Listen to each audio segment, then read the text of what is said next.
All right, Griz Nation, we are back. This is the Fight on Montana podcast. Adam and Luke here for you. We've got a great episode, guys. We are going to do some Griz updates on some Griz sports. It is that time of year where Griz sports are going like you wouldn't believe. We'll go recap the Cal Poly win for the Griz, and then we will go into the game that we've all been kind of waiting for, right? The marker of how good we are and where we're at compared to a top 5 team. So UC Davis. So going to be a great week. I can't wait for the game to start. So before we get into it, man, Luke, how are you, man? Oh, doing pretty good. Yeah, it was fun to watch the Griz take care of Cal Poly. And then, I mean, it's all leading up to they did what we were hoping they did. Beat Northern Colorado, beat Cal Poly on the road, a couple of road trips. And now leading to the ESPN2 matchup, number 4 versus number 7. I wish I was gonna be able to be at the game. I know, right? So I kept trying to find ways, but there's too many other commitments that I have that I can't get up there for it. I'm like, oh, I hear you. I've been doing the same thing. If I do this and this and this, and it's like, no. I was trying to figure it out. It's like, oh gosh, I can't. I'm like, I can't. I couldn't figure it out. Even though the game I think is at 8:20. I mean, it's a late 8:15. Yeah. So it's gonna be a late night game, and it's gonna be awesome. But let's have to watch it on TV. So be a little cold. Yeah, I was looking at 35 degrees is what I think. 35 and 40. So hopefully that'll. I mean, although that Land Larison's from Idaho, so it probably won't affect him at all. But man, how did he get away from us? I don't know. That's what I wondered too. I'm like, I know, right? Who knows? Maybe he was like that Mark Mariani type that just needed his shot and then he became good. You know, like Mark was coming here for tennis and became one of the greatest receivers ever to wear the maroon and silver. So yeah, crazy. Well, let's do some Griz recap here, guys. Volleyball is in full swing. They are ending towards the end of their season, guys. If I can scroll down here fast enough. They are finishing up. So last week they were on a road schedule. They played at Dahlberg Arena. They lost to Idaho State 2-3, and then they lost to Weber State 0-3. So they are on a road schedule this week. They will go to Eastern Washington on Thursday, and they will go to Idaho on Saturday. And then after that, they've only got 2 more games. And then the Big Sky tournament, which I don't believe they take all the teams. I think it's like either a top 6 or a top 8. Yeah, it's not everybody. I think it's maybe top 8, I think is what it might be. Yeah, and I don't I could be wrong, but I do not think we're going to be making that. We're 1-10 in the conference. Yeah, I don't think we're making it this year.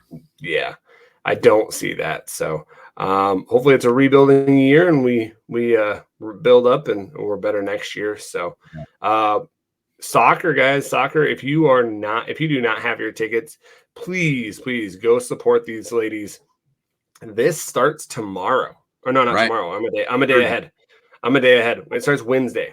Wednesday. So, yep. So number 3 Eastern Washington will play Portland State, and then Northern Arizona will play Sac State on Wednesday. And then technically you're right. Recording Monday, but when this comes out, it's Tuesday. So that's tomorrow. Exactly. Yeah, exactly. So and then the following Friday, November 8th, Idaho will play the winner of Eastern Washington, Portland State. Montana will play the winner of NAU, Sac State in that semifinal. And then the championship is on that Sunday at 1. All these games, guys, are on ESPN Plus, but all these games are in Missoula, Montana as well. Yeah. Because we won the conference title last year, we got that title of holding it. We won it this year, which is amazing, which we'll have it next year. And also what's amazing is I think we're like the only school ever in the Big Sky to have 2 undefeated seasons. That's awesome. In conference, because we didn't lose a conference game in the last 2 years. We've tied, but we have not lost. Wow, that's impressive. I think I heard that stat. But yeah, pretty amazing couple years that Coach C has that program just running on all full steam ahead. So good for him and those ladies. Go support them if you guys can. So yeah, that's awesome. Yeah. I hope men's come back and report that they beat them all and won the whole day. I know, right? I know. Men's and women's basketball. The men are playing right now as we speak against Hawaii Hilo. Halftime score just updated about 20 minutes ago. 49-30 Griz. So 49-30 Griz at half. Yep. Nice. After this tonight's game, they will travel to Eugene, Oregon on Friday to play the Ducks. That is probably, I don't see, it's on the Big Ten Network. That's so weird to say, the Big Ten Network. I know, right? So crazy. Feels weird coming out of your mouth. I almost said Pac-12 Network, and then I looked down, I'm like, oh, wait, that's the Big Ten Network. Oh, oops. So weird. So weird. So, yeah, if you guys have that, you can watch them at 8 p.m. Mountain Time on Friday. So, and then they'll be home against Northwest Indian College on that Sunday. That's a fast road trip. Holy cow. So, yeah. So the women, let me get to the women because I didn't have, for some reason, the women got bumped off my page here. There we go. Come on, computer. I believe they start. Come on. Go Griz is always so slow. I don't know why. This is the same thing when you're trying to load rosters and stuff. Like, oh my goodness, it's always just like super slow. Whether it's on your phone, on the laptop, I guess. So they have today's November 4th. Sorry, I'm like, wait a minute. What? They play tomorrow in Spokane, Washington, against Gonzaga. Oh yeah, the Gonzaga game. That's right. Yep, and that is on ESPN Plus, guys. So if you want to watch it, it is going to be a 7 p.m. Mountain Time kickoff on ESPN Plus. So definitely go watch that. That's always those games are always kind of closely contested in the last couple years. So definitely, if you guys have the means and to watch it, go watch that. So heck yeah. So can't wait for some basketball. I love basketball. So that's all I had with that. So yeah, guys, like we said, we were kind of expecting a win with Cal Poly. I think Luke, you beat the record for the score. I think I took that one this weekend. So yeah, I was really hoping for a shutout too. I know, we were so close. 42-7 was the final score of that game. So also on that game, if you guys did not watch it, Junior Bergen returned a punt. So he is the all-time leader in kick return or punt return touchdowns. Yep. So awesome for him to get that. Was hoping he was going to get that. So yeah, he congrats set to him. Big Sky record because I was curious. The all-time FCS record's 9. So, oh, really? Yeah. So wow, a little ways to go there. But, who's got that? Gosh, it's from a few years ago. I have to look it up again, but it was just like 2006 to 2009, I think, or something. Wow. So, yeah, that's crazy. Well, yeah. So let's get into that game. Let's kind of recap that game. To kind of go through the stats, guys. First downs.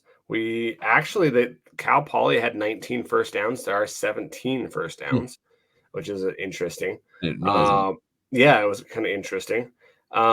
They had 63 yards running. We had 68, which was kind of alarming. We did not run the ball as expected.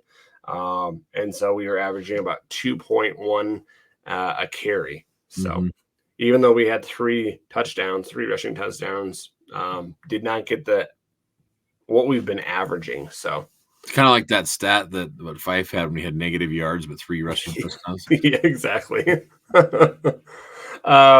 For passing, guys, we had 268. Cal Poly had 234. We are 21 of 30 with 1 interception. Average completion was about 12.8, and we had 2 touchdowns on that. They had 1. They had 2 interceptions. So we definitely have been the last 2 games ratcheting up the turnovers, which is always good to see. Yeah. Total offense, we were at 336. They were at 297. And then penalties, man alive, 10 penalties for 132 yards for the Griz, 8 for 70, which some of those calls, man, they were atrocious. Yeah, some of them were really bad. Oh my goodness gracious. Like, even I was watching the game with my wife and she was like, "Are you kidding me?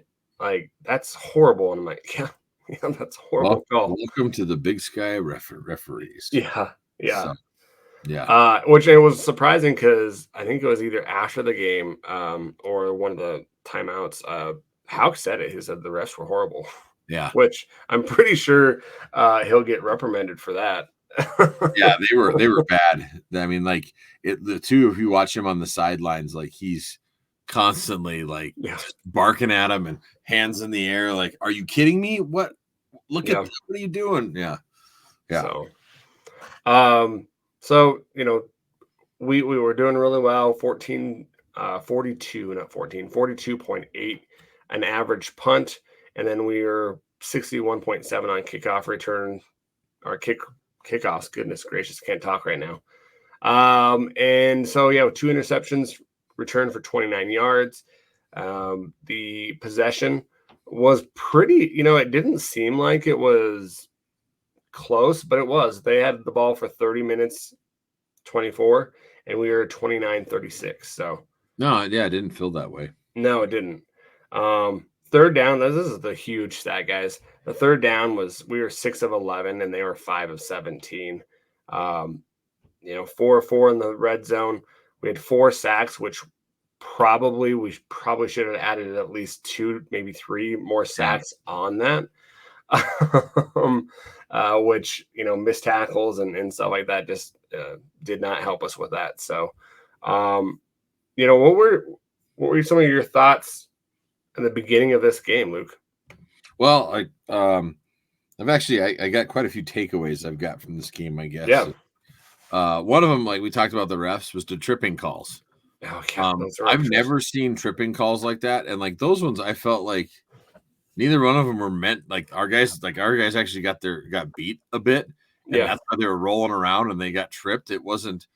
If you watch like the second tripping call, the ref's looking over here, and then he looks back like right as the tripping call, like it looks like he's tripping him, and that's why he called it. Like it was just like it felt like they were told like look for this or something. Like the first one he was rolling on the ground. Yeah. Like I don't know how you can call a tripping when he's falling and rolling and not even looking where his legs are going. Yeah. Like, the second one was the same thing. Like he got beat and was falling down and rolling, and it was like, and then the other guy tripped over him. I was like, "Are you kidding me?" Like that just, that was awful. Let's stick with the refs for a minute here. Yeah. So there was a flag that I think it was Loud got as a PI. Mm-hmm. It shouldn't have been. The guy fell down. Like he didn't push him or anything. The guy just fell down, and they throw the flag for PI. I'm like, what? Loud was playing awesome. Yeah, he did a great job. And that's the thing. Like another thing I wrote down as a takeaway is like Loud is going to be really good. Like if he stays where we're at, he's going to be really good. Well, I'm not going to worry about any of that until the season's over.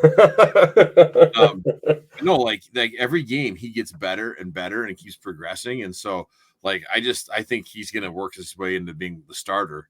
Yeah. And he's just getting constantly better. But that flag was just, like, again, the refs. Yeah. The last one I want to talk about with the refs is Rostad getting ejected. I thought that was BS. Like, I rewatched it. Yeah. He was not like the guy turns into him like he's running the ball. And what is he supposed to do? I mean, he's a football play. He's already like going to tackle him. He turns into him and he doesn't spear him. Like, if you watch it from the backside, he hits him and his helmet's over here and they tossed him. So I'm really hoping Bobby sends that into the Not they probably will turn Yeah. it back, but I'm sure he'll send it in because I thought that was BS targeting. I thought it was a great play by him, and it's like, come on, this is football. Like that Yeah. wasn't like malicious launching. Like No. it was so fast, and when he started to tackle him, that's when the guy turned back into him. There's nothing he could do. Well, and he was at that point, he was already launched. He was Yeah, already lunging he in was the already air. going for the tackle, and the guy Yeah. turns into him. So like, what? Yeah. You can't like You mid turn can't. yourself. No. And it wasn't malicious. I mean, they need to change this rule or do something because this is just Yeah. now he's gone for the because that was in the second half, I believe. So yeah, he misses the first He half missed of the the. first half of this game, Yep. but it was a great play. He makes this awesome play, and then you kick him out. Recovers the fumble. Yeah, Yep. it was just. I mean, years ago that'd have been just highlight reel stuff. Yeah. And now like you got some stupid ref going, oh no, that's targeting. It's Yeah. it was That was wrong. a horrible call. Yeah, it was a horrible, horrible, horrible call. So let's go into some of the things. You know, quarterback play was a little, it was up and down a little bit. If you look at some of the, come on, computer, five, they keep on putting Kenzel Lawler as a yacht what? on Go Griz last week and this week. They have Kenzel Lawler as the. Oh, that's right. That doesn't make any sense why they keep it Lawler out there. So Logan 5, 12 of 16, 137, one touchdown, one interception. And then Ayat 9 of 14, 131 with one touchdown. The the interception by Fife was not a good one. No. He looked down the wide receiver, knew where he's throwing it, and it was not a good throw. Yeah, no, he should have he threw the wrong person. Yeah. That safety went down towards Bergen, and I think it was White or who was over the top. I think it was White. I think it was White. Was White ass open. He just Yep. read it wrong. I mean, it was just a mistake. So that was one of the big things that I saw, when it was kind of back and forth, and I mean, we've talked about this a lot, guys. Like, this is what they're gonna do. Yeah. They're not gonna stop, until it bites them in the butt. And they have to something makes them choose. They feel like they can do this. Sorry, my phone's going off. They feel like they can do what they're doing right now. I disagree with it. I feel like if they want to continue to do what they're developing and quarterbacks, then they continue to do this, and they're going to have to go to the transfer portal and continue to get quarterbacks. We have a great quarterback that they can develop, and they just for some reason don't feel like they should. Okay, I disagree. Really? So, yeah, I do. I feel like they are developing a yacht. Like I feel like he's getting better. Like I don't feel like they're. I think he is too. Like he's getting better and stuff. I don't agree with this going back and forth, but like now I'm just like, okay, that's what they're gonna do. Yeah, they're playing this, but I do feel like they are developing a yacht and he's getting better. I just wish they'd play him more. But now, like I noticed too, like there's a lot of people on both trains. Like there's a lot on both. They've caused this. Like there's fans that are really big on the Fife side I've seen out there, other ones that are big on the yacht side. And so yeah, it's interesting what they're doing going back and forth, but I feel like they are developing a yacht and he's getting better. So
Hello. Hey. That was weird. Sorry, guys. I'll have to edit that out. Yeah. Goodness gracious. So you think it's still recorded? Because Yeah, it's still recording right now. Okay, so I kept going until 1902. That's when I said Okay, yeah. You froze at 1841 with me. At 1841, you froze, and then it was like this swirling thing, and then all of a sudden it swirled for me and then kicked me off. Huh. Yeah, like So I thought you were just sitting quietly. I was going, and then I was like, oh crap, he's frozen. I just kept going, hoping you'd unfreeze because it showed it was still recording. So I don't know if it, and then I finally stopped at 1902. I was like, okay. So you were going into the fact that with Ayat and being developed. Yeah. So you want me to just start right now? Yeah. So here we'll wait till 21. 23. All right. So yeah, I guess I think that they are developing Ayat because he keeps progressing as we see him in there. Now, do I think that they should play him all the time? Yes. I feel like he's the better quarterback.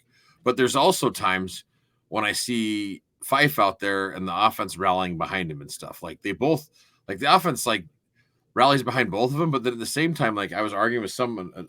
Who was I talking to? I was texting a lot of people during the game. Like when Ayat's out there, sometimes they're running the same offense that Fife is. No, they're not. Spreading people out with Fife and trying to let him throw. I'm like, dude, do that with Ayat. He throws the better ball. Yep. And then too, like he's driving, throws that ball to X, and X drops it. And I'm just like, so like there's this. The thing I worry about, I don't worry about us losing either one of them to the transfer portal. Or we have this is the same thing that could be going on next year because Fife's got another year left. Yeah, I know, right? After this. And so I'm like, either we just got to get used to it or like, I don't know. Like maybe it's just this 2-quarterback system. Like Cal Poly, who's not that great, they have 3 quarterbacks they're playing. Like other teams are starting to do some of this too. And I'm just like, is that what we're trying to do it? Because it's some other teams are doing it. But I really feel like Ayat's got the bigger ceiling and throws the better ball and makes better decisions. But at the same time, like Fife has that grit and stuff. And so I'm like, okay, do you do it like a Taysom Hill situation, if you will, for the Saints, where they bring him in like towards the goal line and have him play this kind of, old Tim Tebow style quarterback. That's kind of what Fife reminds me of his times. Yeah. And do that like when you want him to like, be able to, because I think he can pound the rock a little harder too if he needs to and throw that shoulder down. But I don't know. It's interesting. But as far as like developing, I do feel like they are developing Ayat, and I see like Linehan on the sidelines. If you watch, like working with him and stuff, and he's progressing. Like you see him making less mistakes than he did earlier in the season. So I think there is some development, but it's not like the development that we would like to see. Yeah, and I misspoke. I do think they're developing them. I'm just thinking. I'm saying developing as like us having a quarterback that stays for more than a year or two and not having to go back to it. Like we haven't had a quarterback since, Jordy Johnson, I believe, that has stayed more than 2 years. Yeah. If they played him, like started it, like if he just played the role, we'd have 4 years of this then. Yeah. So I've thought that too, Luke, is that they don't call the same plays for Ayat, even though, in a true quarterback, 2-quarterback system, you are playing one guy more than the other because their skill set, they don't have, their skill set is pretty similar. Yeah, I agree. One might be doing one thing better than the other, but they still have the same skill set. So it's not like you're playing a guy in a certain situation on 3rd down or 4th down or something like that. It's just like how they say it, they just go off of feel.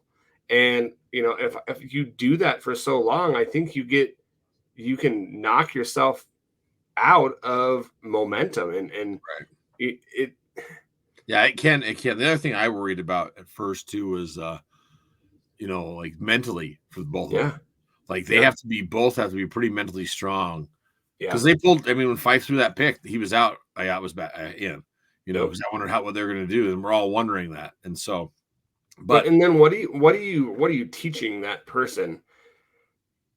every time that they do something wrong or they don't score or they don't lead a scoring drive down the field, that they're going to get pulled. Like, how does that help them work through that and get better at that? Yeah, I don't know. It's almost like it feels like they're running it like a running back rotation. Almost, it is. Like it's exactly like the that's running. what it feels. That's what it is like. Because if you look at their stats, 16 and 14.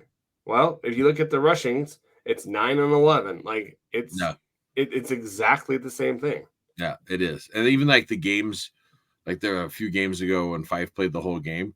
Like I think Bobby said in the pressure, we plan on playing out. We just didn't get him in because So I don't know. It's interesting, but if you don't like it, like I'm not saying you, Adam, but like if Griz fans don't like it, guess what? It's here to stay. It's here to stay for next year. Like, this is just how it's gonna be. So I'm like, okay, well, all right, I guess we're gonna live with it and just hopefully, like you said, it doesn't bite us in the butt too bad. Yeah. But I feel like this, like let's say like next week against Davis, let's say Ayat's in and he's just slinging it. Okay, hopefully you get the feeling like he's doing awesome, just let him roll. Or on the contrast, if Fife starts and he's slinging it, because that's been the thing. It feels like Fife starts and he has this kind of slow start, so they yank him. Ayat comes in, he gets things rolling, and then they're like, okay, Fife ready to get going, then he gets in and starts getting things rolling, and it's just kind of weird. Yeah.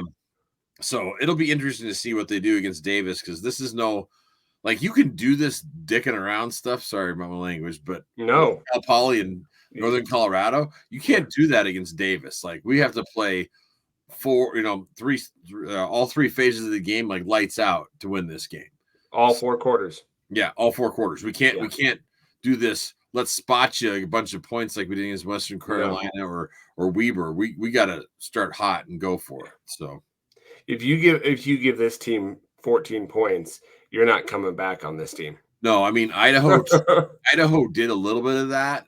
Yeah. And came back and dang near won it in overtime, or like not, it almost went to overtime, I guess, but I mean they got lucky. It was so and we'll talk more about UC Davis, but it's an interesting team as well. But if you go down like some of the scores, guys, Eli Gilman, he's dealing with some injuries, I think, guys.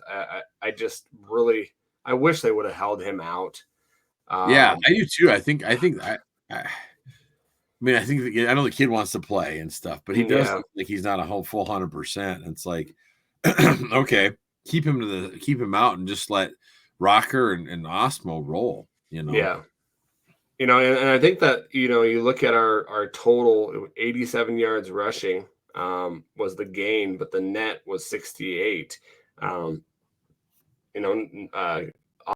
was 9 for 35. Gilman was 11 for 17. They have Kenzel Lawler here. I guess that's a Ayat 3 for 6 yards.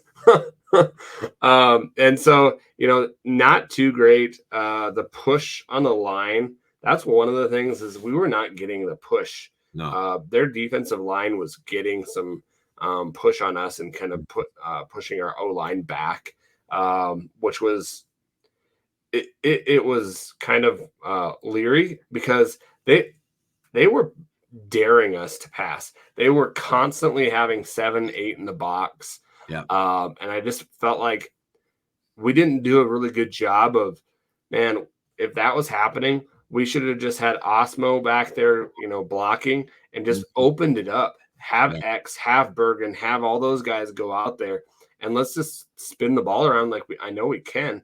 Well, we did a lot of like with Fife, a lot of 5 wides and stuff. There was empty out there and stuff. I was surprised. And then that's the same thing too, is that I don't think they did that with Ayat though. No, they didn't. It didn't seem like they did.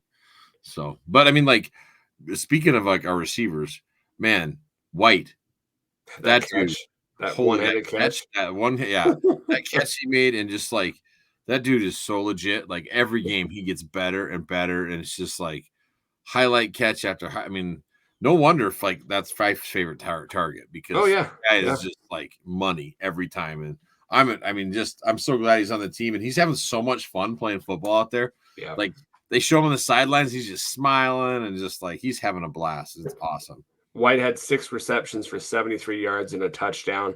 Harris had a great game too, 3 receptions, 50 yards with a touchdown. Fonz kind of got into it as well in the early goings, 2 catches for 24 yards as well. And good for Harris and Fonz because they're from Oxnard, not far from there. Not far, yeah. So yeah, we put up 42 points. Not all that was because of the offense, but it was good. It was a good tune-up game. It'll be interesting to see how our offensive line. We took a couple hits with Pamphilov. That was a scary situation of him having to be helped off the field. Hopefully he's doing okay. Yeah, we were talking I watched the film like at the end there after the interview I was telling Adam, and I saw him walking around shaking hands with their team and like kind of laughing. So I was like, okay, maybe if he's smiling like that, like it's not as bad as we thought. And 2, I was kind of watching when I rewatched the game. When they go on the sidelines, I was trying to pick him out, and you could see him walking around. Like, I think I'm hoping that it's not that bad. Like we were saying, and it's just like, hey, rest it don't come back. We're not going to push it. Just rest. So, we won't know until, of course, game time. Yeah. So, one of the other things that is something that we have had to talk about pretty much all year is the tackling, and I think the tackling was a problem in this game with the quarterback, but also just their other guys as well. We should have had at least 2 more sacks, if not more, on their QB. I know that said that last week, how that guy gets out of stuff like that was a worry.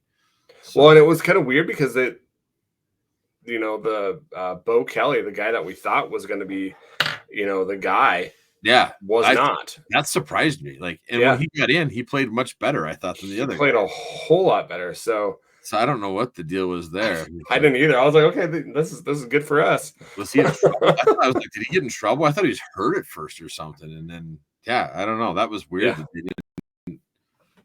I don't know. I didn't get that coaching decision by Paul Wolf tonight. I did not either, but I did not mind it. No, yeah, the one thing I will say about our tackling, like there was still some arm tackling and stuff, but I did notice there's a lot more gang tackling now. Yeah, like it felt like the guys were getting to the ball. Like I felt like we did a decent job, like against the run. We're running a lot more zone on the back end. Like we're not running a lot of man. Like we do some run, some ram, and some man, and some of that zombie. We're doing like half man, half zone, but we're running a lot more zone. But then up front, like we are blitzing, like.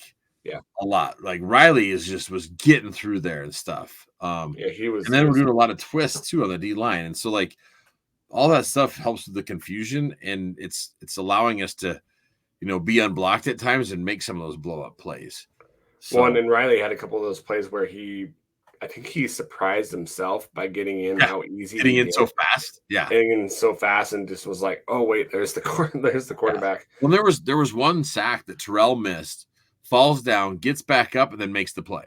Yeah, like that's just effort, man, and it's huge. But the other thing that was pissing me off as a former defensive player was all the holding that was going on. That the refs right in front of their faces, that they're just like, we're not going to throw that. And like jerseys getting pulled. I'm like, what? Are you kidding me? They're getting pulled off. You're right in front of you.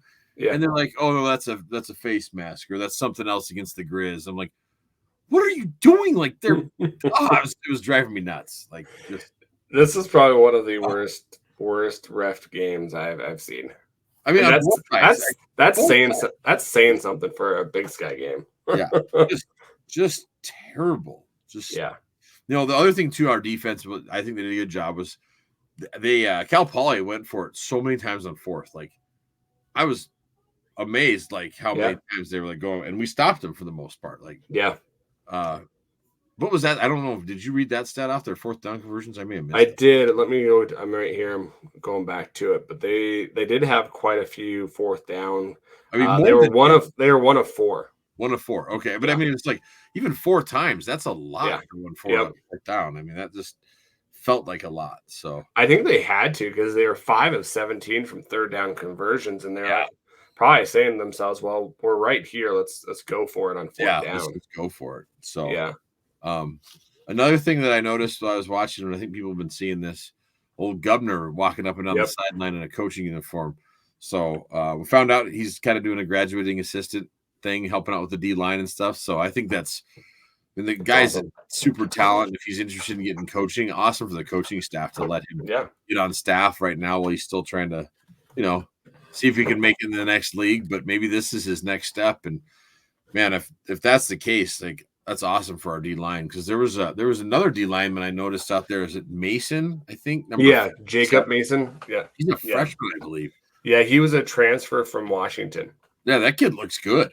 Like, yeah. He's a little bit undersized. I believe he's like 6'3", 245. But his pad level's good, and he plays hard. I'm like, that kid, put some more weight on him, he could be a really good one. So I was impressed with him too. So there was one other thing that during that game that a stat that I got from the announcers that kind of blew me away. The enrollment at Cal Poly is 22,000. That's nuts. It's wild. And listen to this though. So I was like, but then Cal Poly isn't that Cal Poly kind of hard to get into though? It's a hard school to get into. So listen to this. Yeah. This last fall semester, they had 78,000 applicants to Cal Poly. 78,000. That's like a little bit less than the whole town of Rapid City, South Dakota, or Missoula, Montana, applying to go to Cal Poly. And they only accepted 5,000 more enrollees. That's crazy. I mean, I was like, that is a good problem to have. That is one good, smart school. So, like, that was just like, I was blown away by that. And then the other thing too that like they were talking about was that John Madden complex. That's gonna be amazing. Yeah, I was like, man, that's Cal Poly. I feel like is on that kind of rise of like they're trying to invest in their football and stuff, and like the beautiful location they got and all that. But I mean, for us, the reason I like that, if Cal Poly is somewhat like relevant in that Southern California market, that helps us recruit Southern California, the X's of the world, the Fonts of the world, because it's like the Brooks Davises of the world, because that's where they're from, and they still have the chance to play in front of their friends and stuff, whether it's Davis or Cal Poly or Sacramento State. So, anyways, it looked like a cool area, and I just was blown away by that enrollment because I know like that's crazy. That's a lot. Like that's a what's the Montana at, like 10,000? Yeah, it's like 10 or 12,000 is where we're at. Like, so I mean that is 22,000 is double what we're doing. So pretty wild. And then the last little takeaway I had was that pick by Gordon was freaking just sweet. Like he laid out for that and got it. I mean, that's just I love seeing. I'm hoping that after these last two games that it helps build that confidence for our going into this Davis game. Like I think that's helpful. Like even though they're lesser opponents, but the fact that you're doing things right, sometimes that can transfer over. It's like, okay, we're figuring this out. We feel more confident. Let's go. Let's keep it rolling. So that's what I hope happens. So we've got like we were telling everybody the last couple of weeks is we kind of knew that this was going to be this next 2 weeks was going to be kind of this like get yourself ready. This get right games. Get right games. And so this is where the rubber meets the road, right? And which is really kind of cool. You don't have to play a game out of the state of Montana for the rest of the season. No, So that's good. Yeah, we're in the state of Montana we're in the state of Montana for at least a month. So so who do we play? We play UC Davis. Guys, I am jealous if you guys are going to that game. I wish I could go. Luke and I wish we could go. It is going to be on ESPN2 at 8:15. So definitely be loud. We don't have to listen to Marty anymore. Like Marty was driving me nuts last week. Him and Jay, like I was like, dude, if you love Cal Poly so much, it's just. I think they're trying to do that just to be like they are. I know they're trying to get whatever company they work for kind of more TV time, and I think they're trying to make it bigger than they are.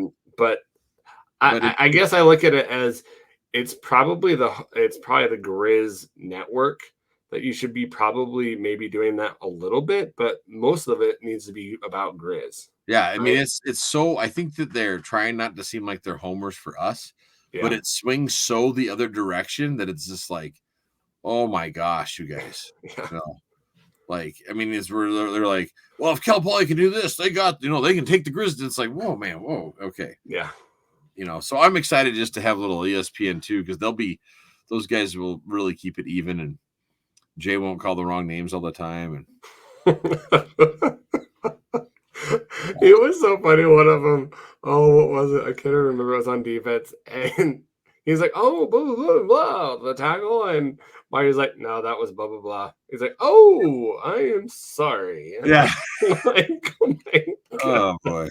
Oh boy. Actually, that was blah blah blah. Oh, yeah. It's really hard to read. No, it's not. No, it's not. You're just no.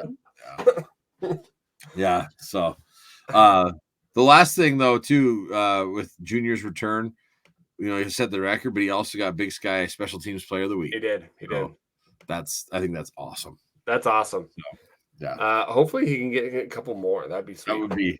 I've got a question that I threw at our friends over in the Griz fan pod that I want to ask you too. Okay. When we get to question time. So all right, we've got some questions because I wanted to see what they say, but I also want to ask you as well. So yes, exactly. Guys, let's go into some UC Davis. Who is UC Davis? Well, let's go over their schedule so far. So UC Davis started out playing Cal, which that game was a little bit closer than the final score. That was their only loss, I believe, right? It was their only loss. They lost to Cal 31-13, which they were in that game until probably the third quarter, and then they got kind of lost in the shuffle. So they played Texas A&M Commerce, which is an FCS school. It's a new FCS school. They beat them 36-22. Went to Southern Utah, which this is a weird one. They only beat Southern Utah by 3 in Southern Utah. Then I didn't watch that game. Did you? I did not watch that game. I probably should have, but it was so long and early in the season. That's why I didn't watch it. I was like, what am I going to learn from that one? Exactly. Yeah. Went back home, beat Utah Tech 32-14. Had another home game, and I did watch this one, but I watched this one live. UC Davis beat Idaho 28-26. I rewatched that one. Yep. And then UC Davis went over to Portland State, which, man, they got lucky on this one. That game. 27-26. An amazing game at the end. Portland got screwed by the refs. They did. Time that game was over, and then the last catch, he catches it and falls away from I don't think the ball ever crossed, but our I don't think the ball crossed the line. I don't think it crossed the plane, but our crappy cameras don't show it, so you got to stand with what was on the field. So yep, yeah. So they beat Portland State by the skin of their teeth there. They beat Cal Poly 56-10 at home. Go to Eastern, and they beat Eastern 48-38. And then this last week, 59-7 against Northern Colorado. I watched that Eastern game. That was actually, it was a weird game because they'd get away from it, and then Eastern would come back and stuff. Yeah. I learned a lot from that Eastern game, just because like opponents sort of thing. So I felt like I learned quite a bit from watching that game. So, over the year, the stats over the year of the games, guys, they're averaging about 35 points a game. Their opponents are averaging about 21. First downs, they are averaging a whole lot more passing first downs than they are rushing first downs. Gosh, I can't talk today. And it's actually almost or over doubled. They're 146 passing first downs to 64 rushing. So rushing yards, they're averaging per game 145 yards on the ground. They are averaging about 324 in the air. And so they're limiting people 122 on the ground and 231 in the air as well. Total average per game, they're at 469, and they're letting 354 go to opponents. This is kind of a key too, is they're averaging about 22 yards a game on their kickoff return. And their punt average is not great. It's at 4.53. But they will have their punter didn't look very great. What's that? Their punter didn't look like he kicks. No, he struggles at times, and so it makes me wonder there if they're now Now that Bergen ran one back, Yeah. will they try to not kick to him? That could be a huge advantage for us because that guy doesn't do a great job directional punting, so we could see some Shankopotamus there. Yeah, their punt average is 34. That's the net average. And so not too great. Oh. Their field goal kicker, they jinxed him on the last game. He was like 12 of 13, had hit like 12 in a row, and the first field goal that he went up, he just like totally to the left. Whoops. It was not even close. I was like, I feel bad for the guy. So, penalties that get you about 42 a game, which is really kind of what their opponents are getting as well.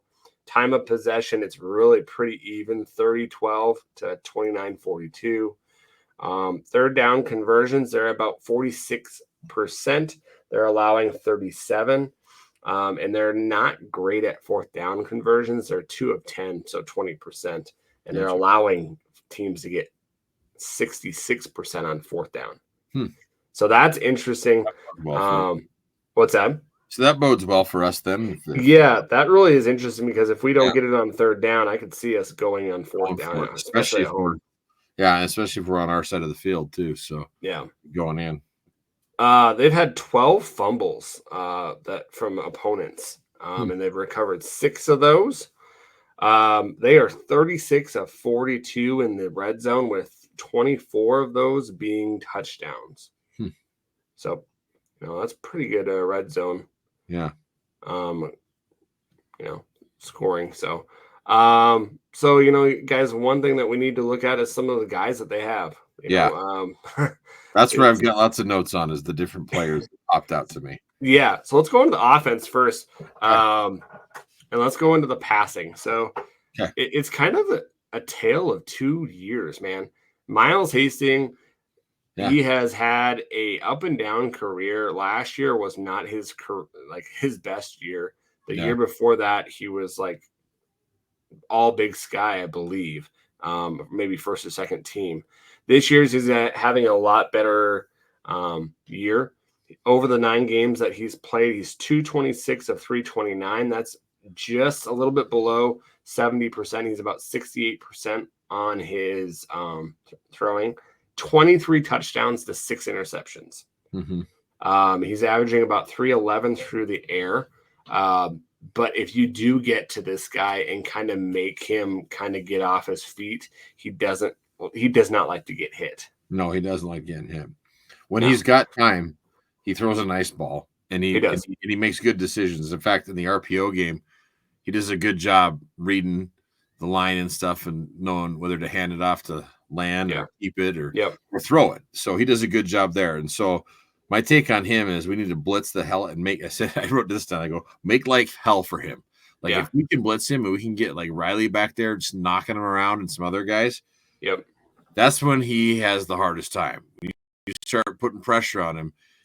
He doesn't have fun playing football and he starts making mistakes and making bad decisions. And that's what we got to do to make it a long day for Mr. Hastings. Well, and he's not slow by any means. He does have some quick feet, so he will rush it out if he has to. But not as good as I think. I still think that what the heck, the number 3 last week was the better rush. Like would have been Jaden Jones or whatever his name is. Yeah. I mean, he's just he wants to throw the ball in the pocket and get it out to his guys. Like that's his thing. And he sees the field well when he has time. So that's why it's like if we can get there and get pressure on him. I mean, like with any quarterback, that there's still those guys that you can get pressure. And they still make these amazing throws and stuff. But this guy, not so much, man. If you can start banging him around, he starts making bad choices. Yeah. Their rushing game, guys, is good. It's a MVP back there, Lan Larison. I think he got the MVP last year. 185 rushing attempts. 998 yards gained, but his net yards is 964, averaging about 5.2 yards a carry, 10 touchdowns, and his average is 107 a game. They do have Mateo Perez, number 19, that they go with too as well. He's had 14 carries for 204, but they do use Lan a lot out of different kinds of packages. he'll, like the last game that I watched against Northern Colorado, he lined up as the quarterback. They'll run him outside and use him as a wide receiver. He has really great hands. He is one of the best, if not the best player in the Big Sky, in my opinion. He is a guy that you want to get somebody on. You want somebody following him. You're absolutely right. He's their best player. Yeah. And they want to do everything with him. Like you said, and it's not even close. It's not even close. I think he's thrown passes. I mean, like passes. Yep. Like, so here's what I wrote down watching him. Instant offense is what I called him. Yeah. He's 4 or 6 throwing the ball. So like they love using their favorite thing. So like he runs the ball well, but they love throwing the ball to him because they love the mismatch if you're going to put linebackers on him. Yep. So that's the only part that worries me is like he'll beat our linebackers. Like we don't have the skill to deal with this guy. So no, we don't. Like we need to see where he's at, and like if he's coming to the line, we need to hit him right at the line before he even gets out there and take him out. I mean, it's just we got to stop Land. Like he is their offense. Yep. He's also their leading wide receiver. Yeah, he is. He's a leading wide receiver. He's like, that's why I called him instant offense. It's like that's all they want to do is get the ball to Land. Yeah. And he does a good job. Like he's a really good player. Like the guy is just, but like that's what we got to do. We just got to shut him down. If we can shut him down, that's going to help us a lot. Well, and then last year he was not able to stay in the games, and so he dealt with some, which is amazing in itself that he still won the MVP. And he did not play for like 3 or 4 games because last year we did not play. When we played UC Davis, he was hurt. Yeah, he was hurt. Yeah, because we were prepared for him, and then it was like, oh, well, he's not here. That's awesome. That's awesome. Yeah. So yeah, he also has 40 receptions for 529 yards receiving, with 5 touchdowns. Guys, they're receiving. You know, this is something that to watch out for. CJ Hutton is probably the guy that you want to look at. Number 1, 35 receptions for 438, 1 touchdown. And then Trent Tompkins, and they'll run him out of the backfield too. They like, will. They will run those plays like we do with X. They like to do a lot of different like motions and stuff and run him by. And there was times like I saw him in that the Eastern game and the Idaho game where he's getting some big runs downfield. Like and then they also have him catching punts, and he's a good punt returner. He is. He's a good kickoff returner, And then Trent Tompkins, they use him and CJ Hutton kind of the same kind of way. What number is that other guy? Number 18. Okay. They're kind of the same way. Kind of they use them the same way as well. 32 receptions, 318, about 9 yards an average, and he's got 3 touchdowns.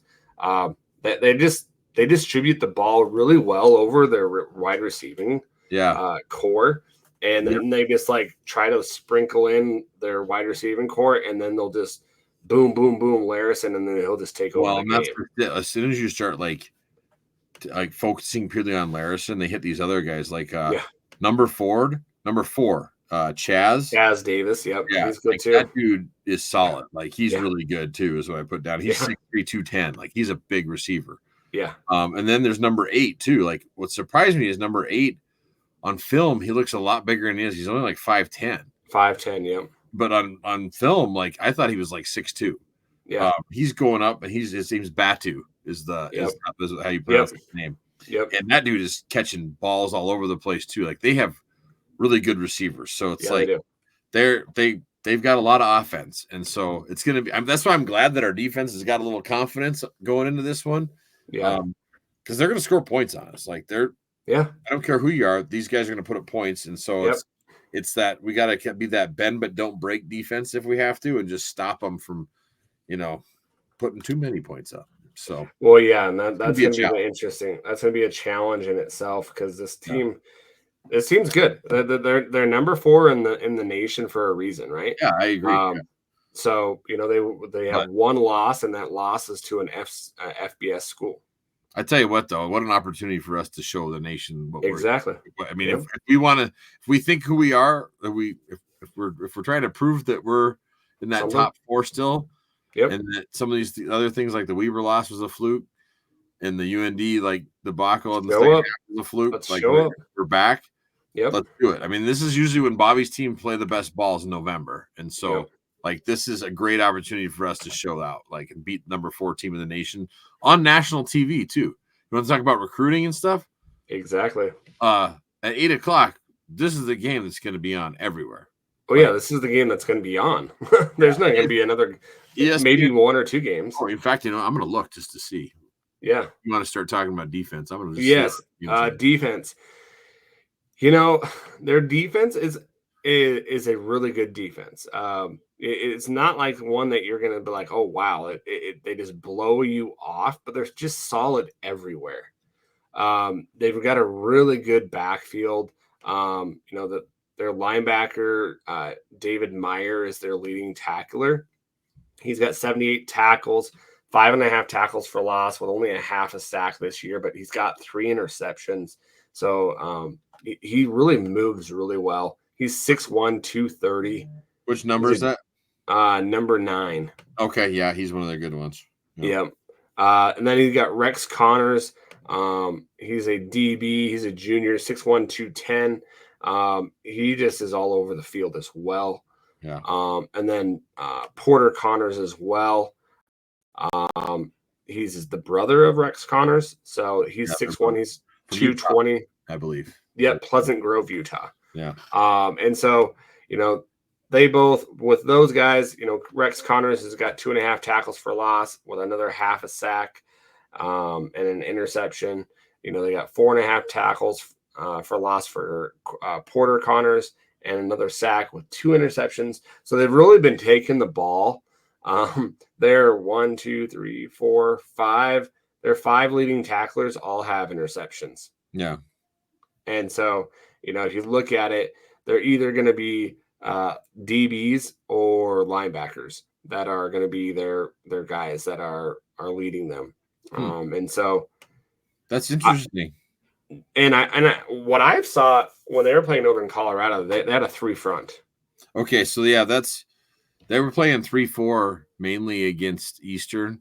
Yeah, and Idaho. They will run 4-man front as well. It's kind of this. They will. Front. Well, and they kind of do their 4-man front, kind of like what we do, is they bring a linebacker down. They do. Yeah. So, which is crazy because like we were like the only ones that do that, and like now this year everyone does it. Everybody's kind of starting to do that kind of stuff. Yeah. So on their 3-man front, the guys you got to watch out for that I noticed was number 95 Kennedy. He's 6'6", 275. He's a really good D lineman. He plays with a really 2 sacks. Yeah, he's got good pad level, plays super hard, and I wrote down he will be a problem. Like we have to keep this guy contained. Yep. The other guy is this Toki, number 75. He is 5'11", 375. This 5'11"? Yeah, 5'11", 375, number 75. He is a very large human, and he likes to eat up devil teams. Like goodness. He's he's a big dude.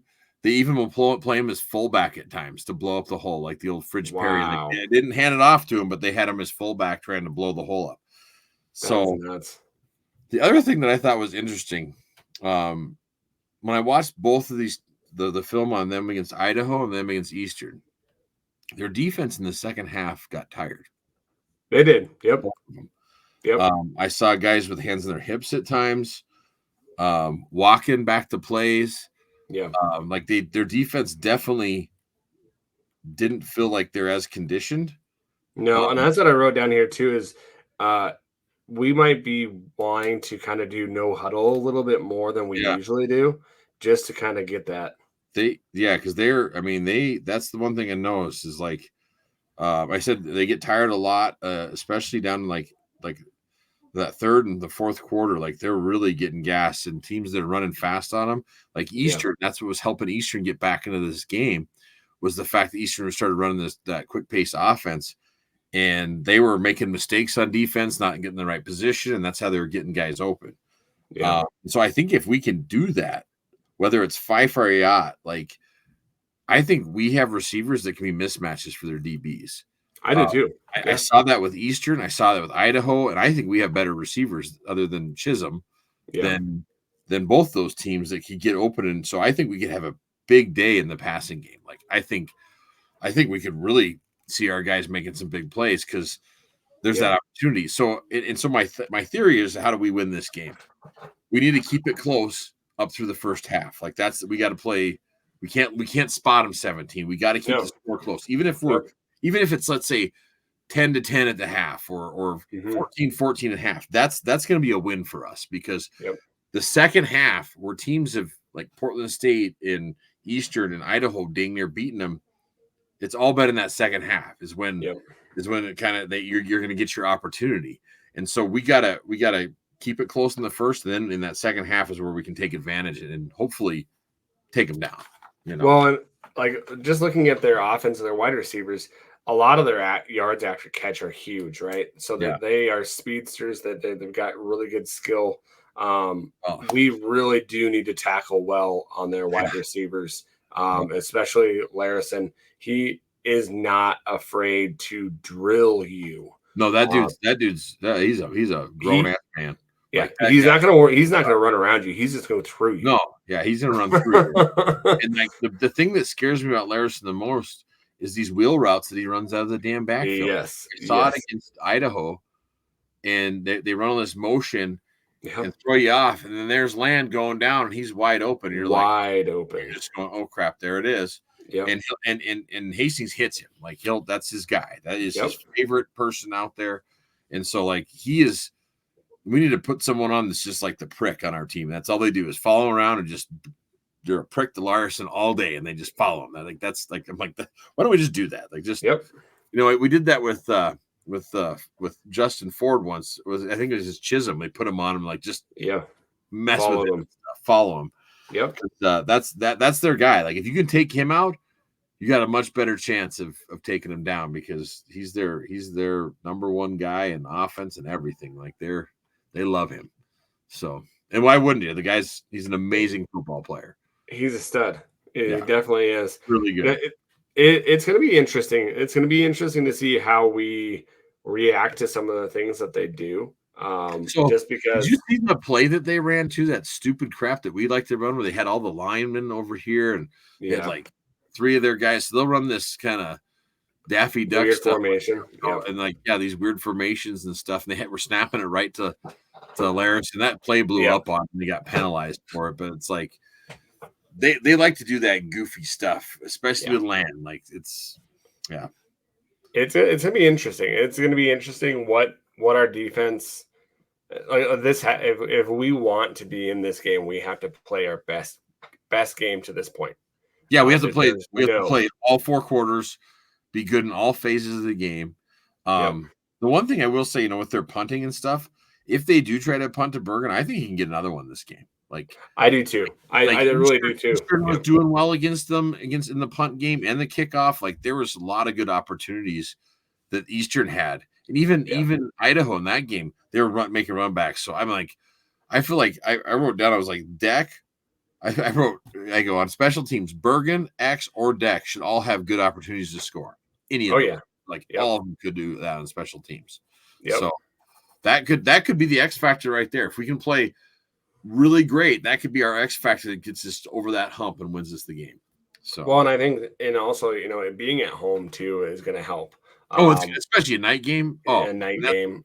Yeah. That's a different atmosphere there. I mean, Griz is going to be just, everybody should be just primed up and just half drunk and screaming their heads off. I haven't heard if it's going to be a blackout yet or anything like that. I haven't heard anything. I figured that they would say something like that, but I haven't heard anything. Yeah, I haven't heard anything about it yet. So I'm curious to see if anything comes out with that, or if we're just going to go.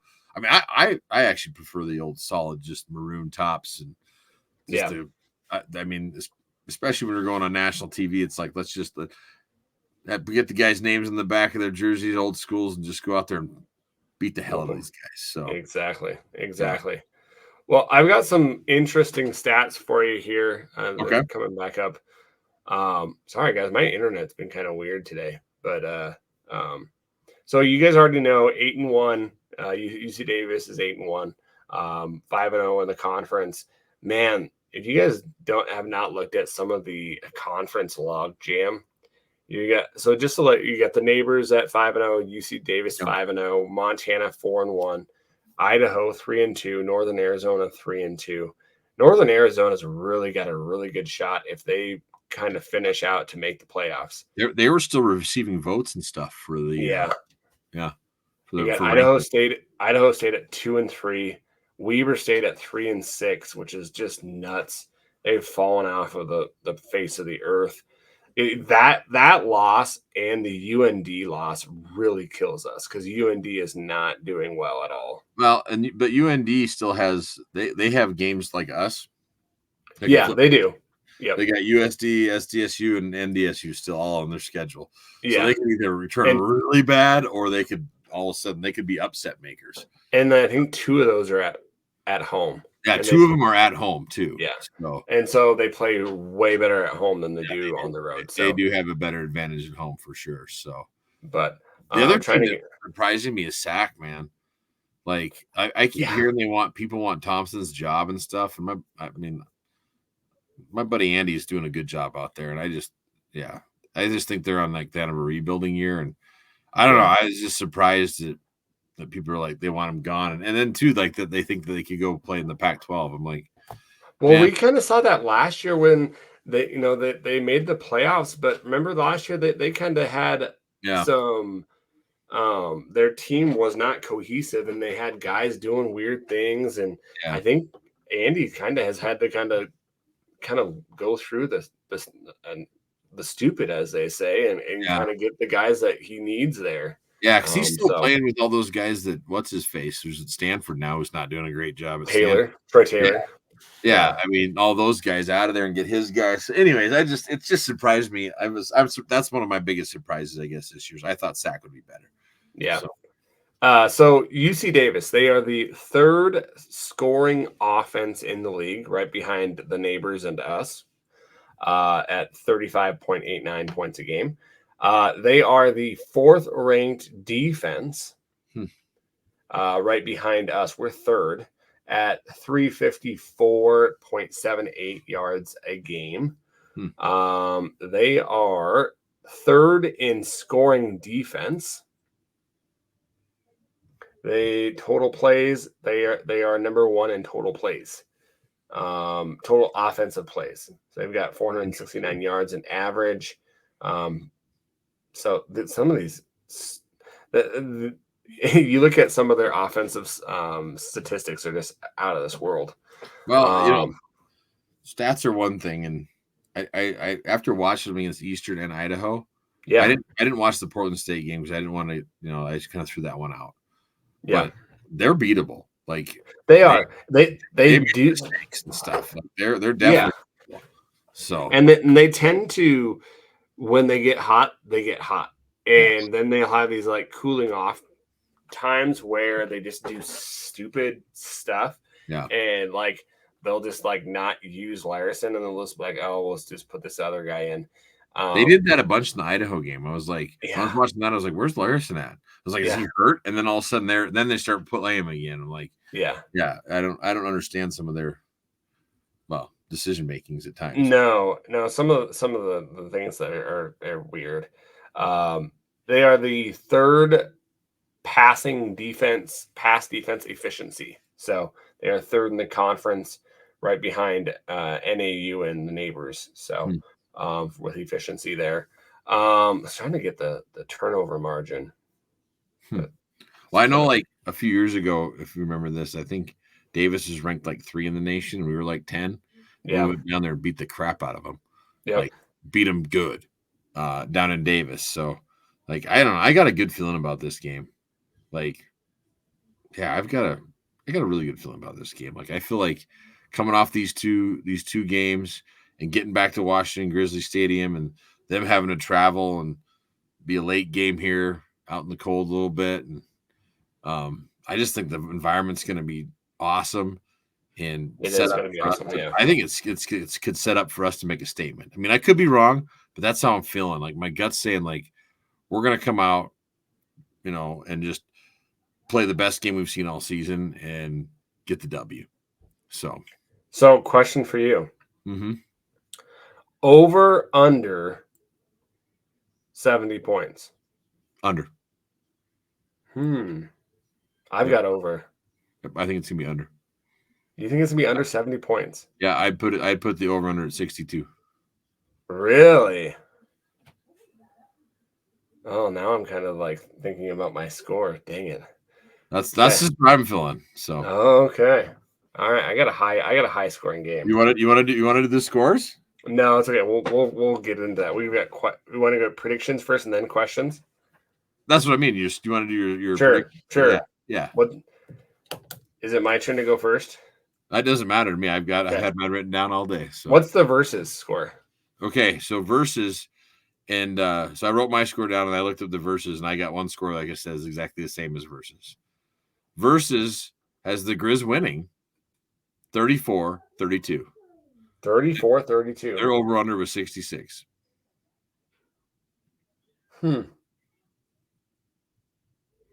I have the Griz winning 34-28. 34-28? Yep, that's what I've got.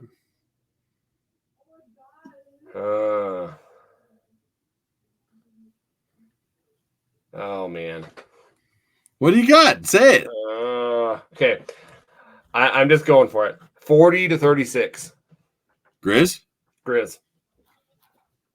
I don't see anything wrong with that. Okay. It could get up that high. I just feel like that. I don't know.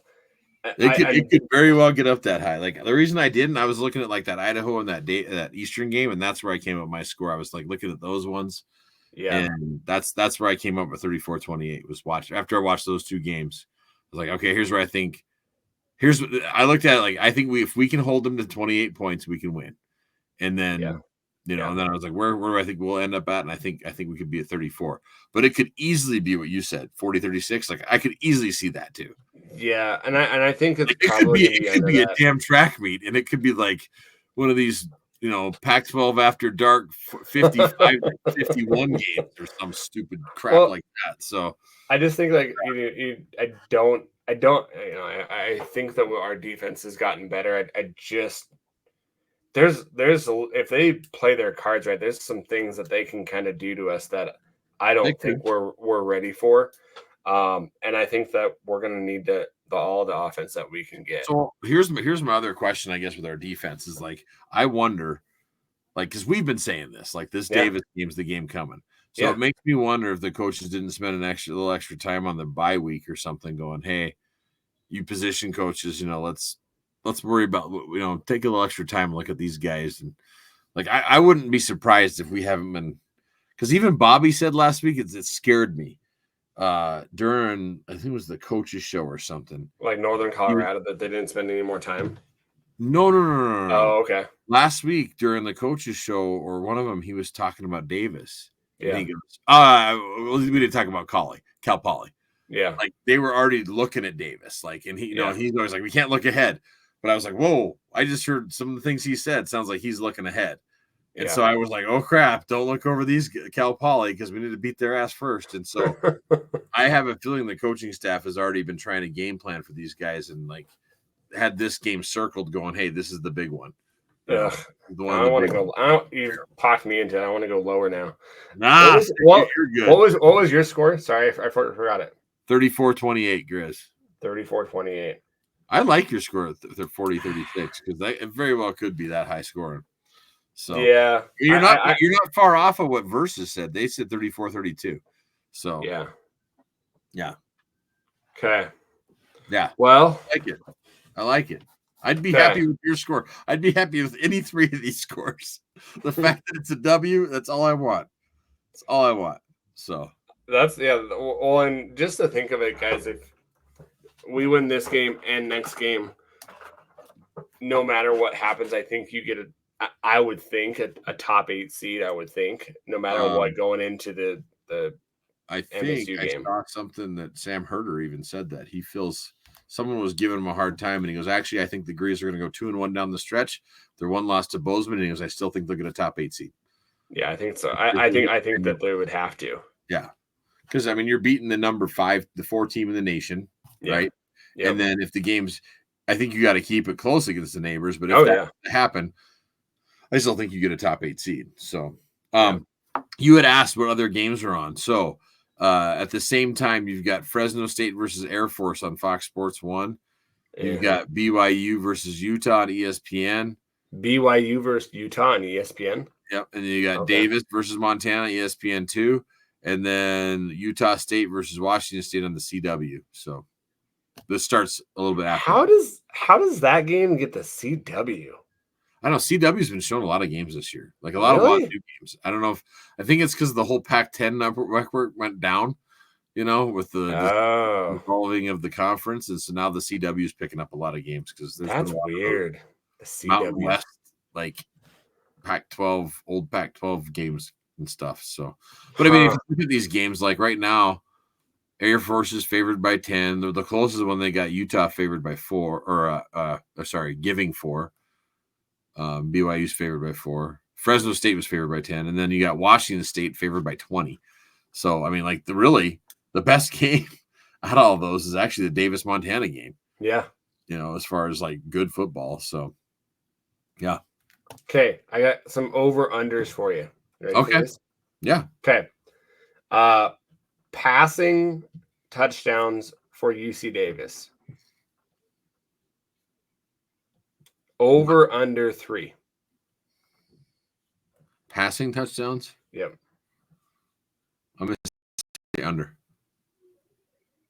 Okay. I think they'll have 2 passing touchdowns. I was going to say 2 as well. Rushing yards.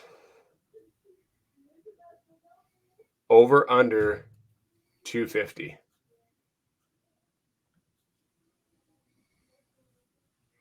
I'm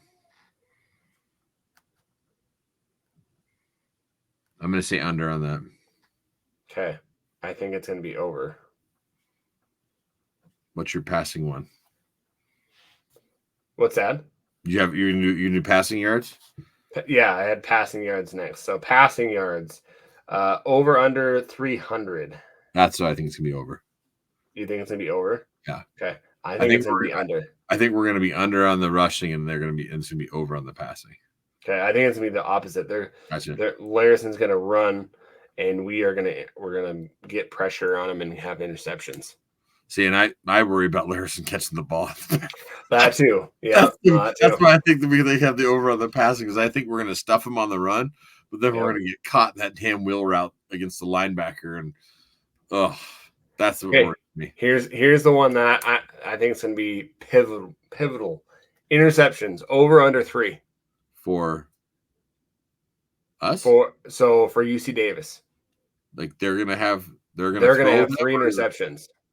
No, their offense. Their offense. We'll throw 3. I'm just thinking their offense. So I'm going compared. Sorry, I should have prefaced this. This is their offense versus our defense. Okay. So you're saying over under 3? Over under 2.5. I had here. I'm gonna say over. You're gonna say over? I think we're gonna get 3 picks. Okay. I think we're gonna get that's 2. A lot. Oh my god, it's probably I think we're gonna get 2. That's a lot of picks. That is a lot of picks. I should have taken the under. Screw it, I'll take the over. We're gonna get 3 picks. That would be awesome. If we get 3 picks, we're winning that damn game for sure. Oh yeah. Sacks. What do you got for that? Okay. Over under 3.5. Under. You think under? I think we're gonna get 3 sacks. Oh, I think we're gonna get 4. I really do. I think we're gonna we're gonna be blitzing this guy like no other. Too. But yeah. And then my I probably should have taken the over on that. I wish I would have flipped both of them. I want us to prove it though. Like I don't know, we're having a hard time getting sacks. So all right, man. Well, I've got questions on eGriz. Do you have the questions on Twitter? Yeah, I took a bunch of screenshots so I wouldn't forget them. Okay. I got all the Twitter questions. So on eGriz here, Old Grizzly says, "Sack of potatoes?" ? When presented with a choice of 2 sacks of Idaho and Washington potatoes, which could be used for fries? Bakers, mash, etc. Which would you choose and why? What? I don't think I've ever had a Washington potato. I thought Washington had apples. I think they had apples. Like, Lots of apple fields in Washington. I'm gonna yeah, go with the Idaho potatoes, man. because Like, Idaho's known for their potatoes. yeah, that's their thing. They have they compete for like the potato trophy or something. Exactly, the potato bowl or whatever it's called. Yeah, I'm going potatoes from Idaho because Yeah, I would agree with that. That's what I do. Dude, I'm wondering now if Washington makes potatoes. I know that they're apples and yeah, I mean, I'm orchards, sure they got potatoes over there too, but like their big thing is that's why they have the apple cup. yeah, You know, I mean, yeah, like, you know, it's and I've passed them like when you're coming back out of Mount Rainier, you keep coming down and down next to you, like kind of like this high desert, and there's apple orchards like everywhere. It's crazy. Like that is their thing is apples. That's crazy. And Idaho's thing is potatoes, so I'm gonna go with whoever's thing it is. Like that's what I agree. I'll go with you because that's what you're good at. So Grizinator here, assuming NDSU won. I'm assuming that they're saying ranked number 1. Yeah, assuming NDSU won, where do you rank Junior's punt return touchdown on Saturday in terms of skill in all his returns? To me, he was in such close proximity to tacklers, it's got to be up there. I don't know. I think his playoff ones last year were up there. Yeah, I think so. I don't think this one even comes close. But this one was good, but like my dad did this too. Like he called it. He told my mom he's gonna break one, and it's funny because he texted me that afterwards. And so this week my daughter was in the South Dakota high school state choir, and so my wife and I are watching it on my phone in the hallway waiting to go in, and I'm freaking out and hugging her and like high-fiving and stuff because we were gonna just made this huge thing. But right before too, I was like, I'm feeling it. I think he's gonna, oh my god, they're setting up the wall. Like I was freaking out in this hallway, and I'm sure people are looking at me as I'm dressed in the suit, like screaming, and I'm hugging my wife. Like it was I mean, that's needed, and that's why I think like, man, if Bergen could pull one this next week, oh man, that could be the juice that we need to like just get us rolling. Yep. As far as like that one being his best, no, not even close. I think doing it in the playoffs is so much. It's just so much bigger against those opponents. So I totally agree with that. So. But still, like, awesome for him to break the record, the Big Sky record, like to set that and be like the all-time best returner because I think he is. I mean, the guy's got vision, and I don't think he's done. Like that's the thing. It's like no. Like I'll ask that question in a minute. I got a question about this for you. So Montana Grizzly. What are your what's your thoughts on play calling this week? Does Bobby unleash some trick plays on offense? Well, I think they've been doing trick plays all year. Yeah, they've been doing those plays. Yeah, so I don't think it's going to be. You might see some trick plays, but it's not going to be anything out of the ordinary where you're like blown away. I don't think. No, I think the only time you're going to see a trick play is if they're watching film and they see a tendency in their defense that we go, hey, if this in this situation we run this, it could be big for us. That's when you're going to see it. Otherwise, I mean, they know this is a must win. I mean, like that this is like playoff time right now for us. We have to. Yeah. This is the first step. If you want to be a seed, you've got to have this game. And we still have a chance at the Big Sky Conference Championship. Like, it's still out there. Yep. So, like, this is the first step. You got to take care of business here. Yep. So, like, I mean, like, if we beat number 4, there's a good chance that we're 4, like, or 5. Like, that's where we'll be. 4 or 5 on the seed line. Yeah. Really? Well, I mean on like the polls. Oh, I was like, we beat them. I thought you meant for like seed. I'm like, no, wow. Like we beat them. I say we jump up to like 4 or 5 in the polls. Well, you see, and we didn't talk about this, but we're ranked 10th right now for the playoff committee. The playoff committee, yeah. So we'll see. Which I disagree big time. So are they? Yeah. Well, like that's the only time that they're going to do it too. Oh, is it? They only do it once. Are they going to put it out every week now? Nope. It's one time a year. So, like, I was arguing with some Idaho fan. I was like, the one spot I really didn't agree with was Idaho. Like, I was okay with us being at 10. I felt like we should have been 8 or 9. They had Idaho at like 7. Yeah. And I was arguing, and they're like, "Yeah, they should have been 5." I'm like, "No, I was thinking they should be 10." Like, Yeah. we're not I on the didn't I didn't like the SEMO, even though that they are undefeated. Yeah, Who have they played? I know. Tarleton State and Incarnate Word. See, those are the two that I feel like we should have been like 7 is where the Yeah. Griz like that's where I felt like. But And whatever. it'll all work itself out too, because Incarnate Word and Tarleton State, aren't they in the same I conference? think so. Yeah, I think they are. And so that will work itself out. Idaho's going to lose again, no matter what. They're not going to be that high up there. You can only and their quarterback is getting healthy. So Jack Lane I or whatever. can't believe that they're only putting it out that 1 week. Like, I thought this, I was all pumped. I was No. like, "Oh, every week we're gonna get it kind of like the FBS." And That would be cool. That would be really cool. After a certain point in the year, then you get one every week. well, that's what I thought this was. I was like, "Okay, last 4 No. weeks of the season, we're gonna get it." This is so dumb. Now I'm really disappointed. That's dumb. Thanks. You're welcome. Yeah, I was like, what a letdown. It's like, man, they had something good rolling here. They're just like, "No, we're gonna do it once, and that's it." They're just lazy. It's okay. Yeah, okay. Laziness. Well, you can get a hold of the NDSU's athletic director. I think he's the one that's running the ship right now. Oh, So is he? Huh. yeah. Yeah. Listen to me. SoCal Surfer says, will the Griz settle on one QB for most of the future games or keep rotating them? Nope, they're gonna rotate him. It's going to be a rotation based off of feel. So yep, that's what it's going to be. That is the 4 questions on eGriz. What are the ones that we have for Twitter? All right, well, I'm going to ask you my question first. Okay, I'm all ears. I threw it out there to our friends over at the GFP.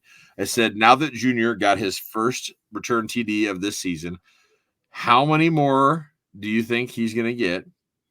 And I said an over-under. There's an over and under? Okay. That's what I put out there. I go, okay. If teams will kick to him, which I think some, and this will include the playoffs too. I'm saying the whole, like, as long as we go. I got the over-under set at 2.5. 2.5? 2.5. And is this just punt returns or kick returns too? And so that's the whole season. So it's returns, period. Returns, period? Period. I say over. I say over as well. I say he's going to get 3 more. He's going to get 2 punt returns and 1 kick return. I think so too. I think he's going to get 2 more punt returns, and so he'll be at 6. He'll be at 8 for punt returns for his career, and then I think he's going to get 1 kick return too. Yep, he's going to get one this week, and he's going to get one against Portland State. Oh, I think he's going to get one this week and one against the Neighbors. Oh, that would be awesome. I think he's going to. There's going to be a time where. There's no way that the Neighbors are going to punt to him. Well, I think that there's no way. Cocky. I think they're going to get cocky and they're going to do it, and it's going to be that icing on the cake because we flipped him from going to Bozeman, and just that one last middle finger to Montana State as we're winning that game. So, oh my gosh, that would be amazing. First thing you got to do is beat Davis, though. But anyway. Man. Okay, so the next question we have is from R3AP third OG free /Dom on Twitter. Got a cool picture of a lab on his. Is that a lab? Oh no, it's some dog with I'm not sure what it is, with a feather or something. Anyways, so his question is this: he's got 3 different points to make. He said after watching Cal Poly, he learned a couple things. We have 2 really good QBs. Which I agree with. And then his second point here was that he firmly thinks that we have 1 defensive coordinator now. What do you think? Really? So I would say we have they're good quarterbacks. I think we have 1 really good quarterback that could be really good and 1 average quarterback, but that's just me. We only have 1 DC. Well, so he feels like now that I think what people are thinking now and what he's referring to is that we've simplified the defense a little bit. Okay. We had the dual defensive coordinators, so it feels like we have 1 defensive coordinator. I feel like it's been more consistent. Yeah. And I feel like just because we've been playing more zone on the back end, I feel like it makes me push towards one of them just because the back end of it, I think it would be probably Hauk. That's Well, really good defense. I think what part of me was happening is I think Tim was really pushing some like NFL type defenses. I think he was too. Yeah. And it was making guys overthink things. Yeah. And so I think that Bobby went, keep it simple, stupid. Yeah. And they simplified it a little bit, like took some stuff and just went, okay, let's just do this. They're running more zone. They're definitely blitzing a lot more because we know that's going to help. I mean, a lot of these quarterbacks, if you just start rattling a little bit, man, they just start making mistakes. Yeah. And so if we do that sort of thing, though, that's where I think Hastings is going to have troubles. I think so too. Yeah. So, but I don't think it's just one person. I think it's delineated. I think that Hauk is doing the back end of it, and I think Cooper's doing the blitz packages. Yep, I think so too. I think that's exactly what they're doing. I think that's how they're calling it, and then they're running that on the field. They're calling it together, but it's like, yep, you just do this, you do yours. It's gonna work congruently together. So yeah, I agree. I think you're right there. Then he had one last question. He says, playing against the refs sucks. They throw a piece of fabric for anything against the Maroons. The Maroons. That was awesome. He goes, super sus. So, I tell you, like, there's times where it does feel like, really? Are you kidding me? Like, again, you're calling, like the one I thought was the most egregious was when that damn receiver fell down against Loud. And they're like, oh, that's a PI. I'm like, are you watching? He fell down. Like, what the? Now, there was a later one where I thought, oh, they're going to throw it. And they didn't. They got tangled up. They didn't make the call. I was like, hey, keep that damn thing in your pocket. And Loud, it was against Loud too. And Loud was like, am I going to get called again? Well, it's bad enough too. Like, Riley's so freaked out. Now, every time he makes a play, he goes like this. And he's putting his arms up in the air. Like, I didn't do anything, man. Like, don't throw them on me. Like, I'm not playing too aggressive. Yeah. So, yeah, it can be ridiculous, but the thing is like, it's not just us. No. Like, watching like that Portland State UC Davis game, like that Portland State got hosed, and and you hear it across the thing, and I mean, really, it's like, it's such a thing that's so hard right now is getting officials, whether it's high school, college, anywhere. Like, no one wants to do it. Everybody likes to bitch about it. I do too, but no one. So like, we need to do that. In fact, next year, actually, I'm going to go start reffing high school football next year. Really? A friend of mine was like, hey, man, we need people that can do it. And I was like, all right, it's time. I need to start volunteering and helping out. So nice. We need more people to do that. So if you really want to make a difference, join up and try. That's awesome. So, yeah. So that was our questions from R3 is what we'll call them. R3, okay. Okay, so next, let's see here. I know Shay had some. So yeah, here's so Bridget Lord just had some comments I thought were interesting. So she goes, I take it as a good omen to see a post with 37 likes. Should I leave them be or like them off the mark? And so I told him, I was like, man, when I see 37, I leave it alone. I'm like, do not touch it. I am not going to be the guy that touches it. The wild thing is like, he was showing this. There was like multiple posts at once that he had, like 4 different ones for Griz. They were all at 37. 37. And just sitting there. And it's like, oh, just don't touch them. Don't touch them at all. Leave that alone. So I totally agree with Bridger. It's like, you see that? It's like a good omen. Just leave it alone. So maybe comment on it, but don't. Yeah, you can comment. Just don't hit that like. Don't like it. Yeah. So, okay. The next one we have is from Zachary Lord, who I believe that Bridger and him are related. Okay. So he says, rank aside, do you think the following perspectives believe the Griz are favorites or underdogs against UC Davis and why Griz? So he gives us a whole bunch of different people here. And we have to decide who we think that they are going to choose. So who they're going to choose to win? Yeah. Okay. Who you're going to have as favorites? So Vegas betting lines. Us. So I think Vegas is going to have it like favored by 1 for the Davis. You think so? At home? God, it's going to be close. Are you writing these down? Are you writing these down? Here, I will write them down. Or do we need to write them down? I'll write them down. This is an interesting question. Yeah. So the Vegas betting line, versus guys. I'm gonna say, they'll have us like minus 2. I think it's like 1.5. I think it's gonna be pretty close to even, but yeah, I think it's us. Okay, so I'm going to put 1.5 for you. Okay, so the next one is Cat fan. Definitely UC Davis. They're going to say Davis. Yeah. Yeah, It's like that was an easy one. Yeah, Cat fans are going to say Davis big. Davis by 20. Okay, so I already know this answer, so I'm just going to put it to you, Sam Herder. Sam Herder says us. He does say Griz. Yeah. Sam job, was Sam. pulling a guy, and Good so job, he was Sam. like, "Yeah." The next one is Craig Haley. Oh, Craig Haley hates my team. He's picking UC Davis. He's picking Davis all day long. He hates the Griz. Yeah, I would say he loves to hate the Griz because he knows people will interact with him. He gets that click, maybe. North end zone ticket holder. Well, they better be doing the Griz. Griz, baby. Griz all day long. Yeah. Griz. Unless they're just drinking. Yeah. Okay. Coulter Nuanez. Can we say Cats? Here's what I think Coulter would say. Coulter's gonna go, it's the Griz, but by one. Like, Bobby's gonna keep the ball and he'll grind it out, and they're gonna win by one.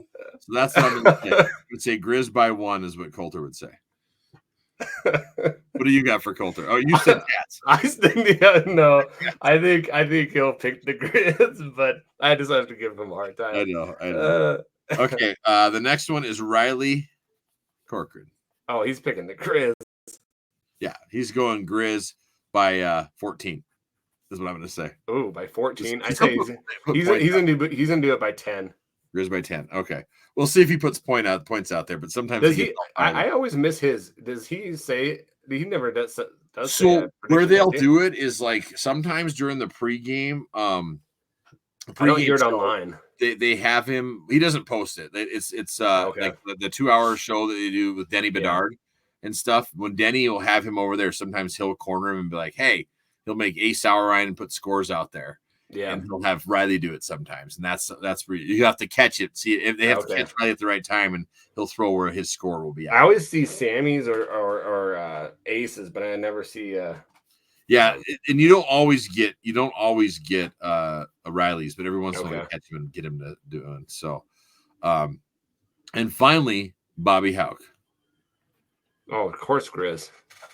Griz by 1,000,000. Well, it depends. Is it the game of? Because before the game, he's gonna say, "Well, you're gonna lose this team if you don't play your best game." So no, but no, he's gonna totally go with his players. Yeah, he's gonna be. You know what Bobby's gonna be doing this week too. You're gonna hear him on the coaches show everywhere, going, "Be there, be loud, show this team what Washington Grizzlies Stadium is all about." And I think that's what's key this week is like getting out there and just hammering home, like being the rowdiest. Like we need that playoff atmosphere. I'm surprised that the online. I'm surprised online they haven't been pushing that really, really hard. So is this the Native American Heritage game, or is that the Portland State game? Let me see. The reason I'm asking is because I've been hearing some rumors about the blue. Oh, no way! Really? Basketball. That would be so. I've been hearing some talk. Cool. I was like, is that this game? No way. Because they had that. That'd be so cool. Yeah, one of the 2 games left is our Native American Heritage game, and I thought this was pretty cool. Eastern did something on their helmets. I think it was last weekend that it was in like Lakota, or I don't want to get this wrong, a Native American language, but it said Eagle Pack on their side, but really? in their Native American language from that heritage. That was cool as hell. Well, we've been doing that for basketball with those cool blue jerseys and stuff, you know. It's First Responders Native American Heritage game. This game? Yep. So that might be why it's quiet. I don't know. I got a feeling that we may be coming out with some threads that look like that. Like that would be cool. That would be awesome. We'll see. But there's been some rumors out there that I've been hearing that might be the case. We'll see. So that would be so cool. Nothing I can confirm, but I just like there's been some talk like, ooh, like this is our first time doing this, and we've been doing that over on the basketball side. Yeah. Holy cow, how cool would that be? So we'll see. We'll see. All black with that turquoise, that'd be so cool. Oh man, that would be. There's some cool stuff they could do with that. So yeah. Anyway, Zachary, man, Lord, that was a cool question. That was a good question. I saw that earlier. It's like, ooh, I'm screenshotting this one. Got to get that. So yeah. Okay, our buddy Shay Rosberg, at MT Griz 111. He says, just feel like we can get off to a faster start and make them tackles behind the line. We talked about that. We would be in much better shape. And the QB issue, I wish we all had answers on why they're doing this, but I'm done hearing about it too. Ha ha. It will be our Achilles heel, like you said. Yeah, it worries me. I see more teams doing it, but I really wish my question to you: have any of them won national championships? No. The teams that win national champions are like the NDSUs and the South Dakota States that have one quarterback. Yep. Yeah.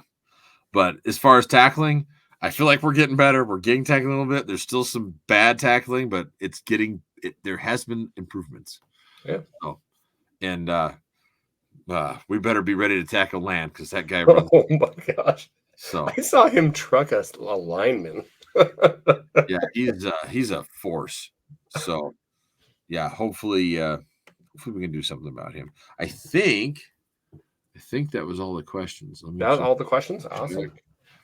I'm just gonna double check because I got a few more notifications. Make sure no one else popped one in here real quick. No. You see that whole Jason Kelsey thing? Some guy was trying to film him and was like, "Hey, your brother's," said some bad names, and so Kelsey grabbed his phone and broke it. There's this big that he shouldn't have done that. I'm like, man, that guy's lucky he didn't get punched in the face by Kelsey. Like, it drives me nuts that people think they can just do whatever for like social media posts and stuff. Yeah, wrong.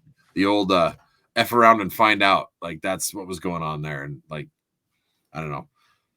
I support Kelsey 100%. It's like that guy's lucky. Like, yeah, I'd have hit him. So I don't even understand like why. Why would you? Yeah, I don't get people understand. Feel like they have the right to like just like try to like these people with TikTok and all this crap. I think they just make these things and do stuff to people or like film people and make fun of them. And man, you have no right to do that stuff. And, no, especially when you're messing with people. I don't know, from our generation that. Before these phones, it was like we used to do things. Now we don't have phones. So that was wild. Like, so it's crazy times out there at times. So yeah, it's crazy. But, yeah, I'm pumped for this game, man. Like I got a good feeling about this one. Like I feel like we're gonna finally bring it all together, and it being a night game, it's ESPN2. I mean, it's just like everything's kind of coming together for us to. It's November.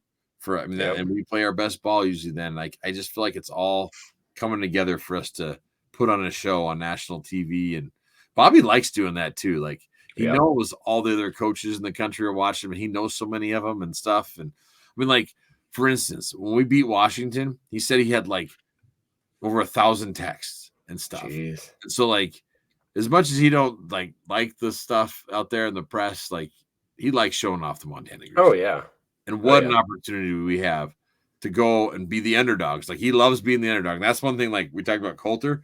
He loves saying that. Bobby loves being the underdog. Yeah. And so going out there and beating their butts on national TV, ESPN2, we're on basically in every bar in America. Yep. Like, how good is that for the Griz, for recruiting, for everything? Like, it's going to be awesome. And you think we're not going to be favored? No, I changed my mind. The Vegas line was favored by 2. That's what I said. And I said actually, 1.5. It's Vegas. It'll be 2.5. Sorry. Yeah. 2.5. Yeah. And you guys said 1.5. Yeah. Yeah. Because it'll be interesting.